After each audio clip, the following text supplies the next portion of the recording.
किए आज्ञा एक्सपेक्ट करथिला माँ को से असभ्य भाषा लोकलोचन गाड़ी देवे कौन भद्र घर लोकों लक्षण से नुहे जे यही भाषा गाड़ी गुलज करवा जदि से भाषा गाड़ी गुलज करुँच किसी विचित्र नुहे एक्जाक्टली जेहेतु यही सिचुएशन आम देखीचु हॉस्पिटल से जो तर्क वितर्क हो दोष लदा लदी हो घर सामने जो परिस्थिति सृष्टि है निहाती भाव माँ के प्रति जीवन प्रति विपद रही से तुम प्रशासन को अनुरोध कर प्रशासन सुरक्षा दो बोली किए आज्ञा एक्सपेक्ट करथिला माँ को से असभ्य भाषा लोकलोचन गाड़ी देवे कौन भद्र घर लोकों लक्षण से नुहे जे यही भाषा गाड़ी गुलज करवा जदि से भाषा गाड़ी गुलज करुँच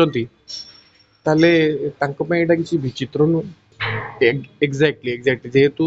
यही सिचुएशन आम देखीचु हॉस्पिटल से जो तर्क वितर्क हो दोष लदा लदी हो घर सामने जो परिस्थिति सृष्टि है निहाती भाव माँ के प्रति जीवन प्रति विपद रही से तुम प्रशासन को अनुरोध कर प्रशासन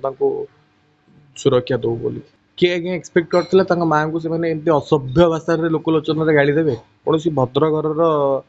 लोकों लक्षण से नुहे जे यही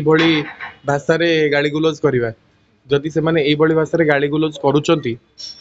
किसी विचित्र नुहे एक्जाक्टली जेहेतु यही सिचुएशन आम देखीचु हॉस्पिटल से जो तर्क वितर्क हो दोष लदा लदी हो घर सामने जो परिस्थिति सृष्टि है निहाती भाव माँ के प्रति जीवन प्रति विपद रही से तुम प्रशासन को अनुरोध कर प्रशासन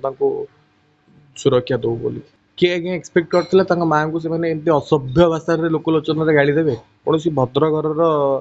लोकों लक्षण